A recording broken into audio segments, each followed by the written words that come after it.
俄斯匕首导弹全歼北约顾问团，这样的新闻有可信度吗？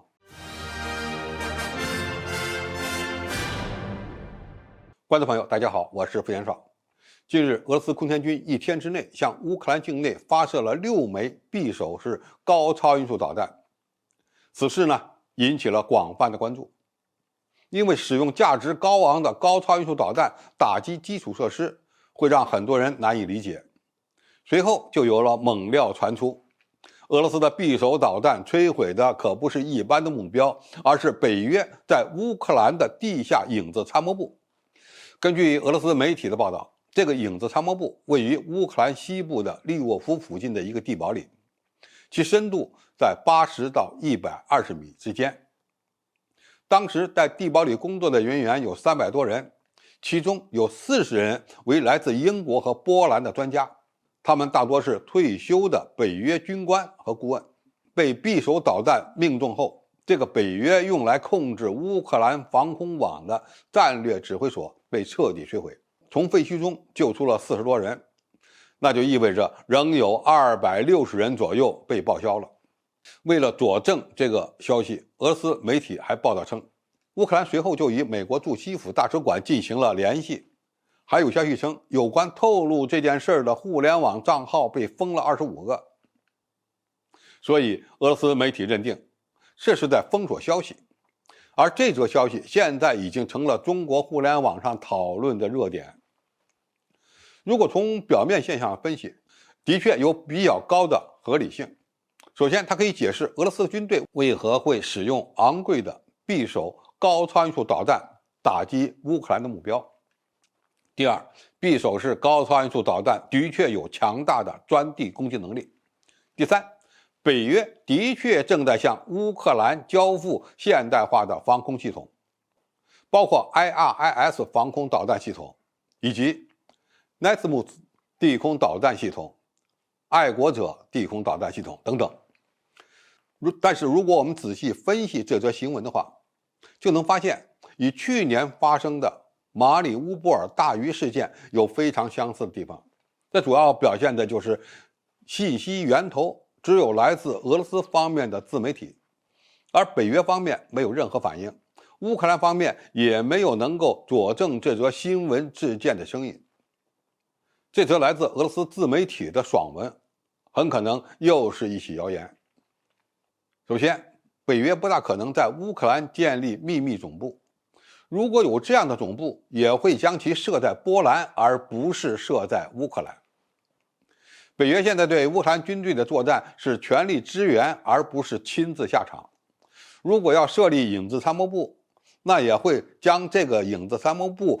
放在距离利沃夫很近的波兰境内，这样做要安全得多。我们不能把北约不直接下场的立场当成是谎言，因为他们派出的军事人员都不是正规的军官和士兵，而是退役军人。即使如此，也要保证这些进入乌克兰的军事人员的人身安全。基于俄罗斯是一个强大的核国家，北约在乌克兰境内建立指挥所的可能性几乎为零。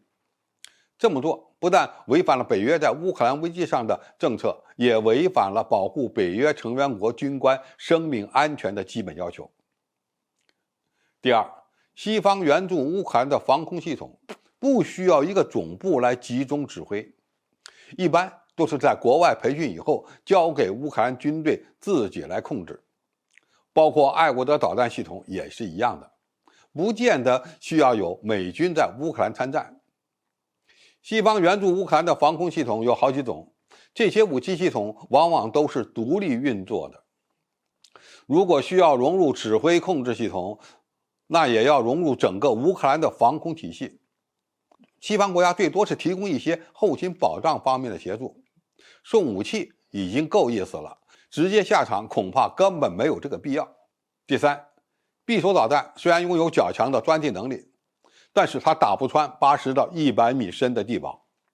公开的报道显示，匕首高超音速导弹可以击穿45米的泥土，或者是3.5米厚的混凝土，不具备打击地下80到120米地堡的能力。匕首的钻地能力主要是来自于其强大的动能弹头，但是其弹头的重量只有500公斤。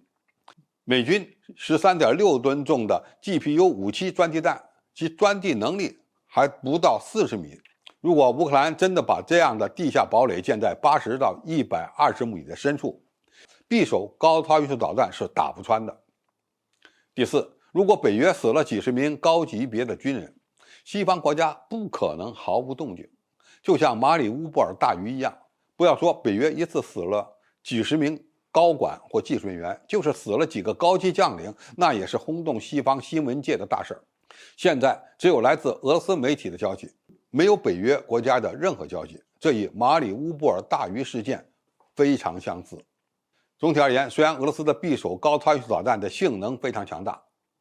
也具备一定的钻地作战能力，但是因为俄罗斯一天打了6枚匕首，就认定炸死了北约顾问团，这样的推测没有证据，就如同当时很多人认为马里乌波尔有北约大鱼一样，这样的消息实际上都是胡乱猜测。俄罗斯这次使用6枚匕首式高超音速导弹，它的针对目标是什么呢？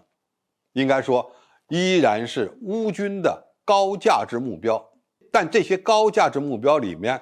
可能没有网上所流传的北约顾问团，因为北约对乌克兰的参与更多是在境外完成的，这是一场代理人的战争。西方国家的底线就是自己人不流血，而不是给俄罗斯导弹送人头。好，今天评述就到这里，谢谢大家收看，我们下期再见。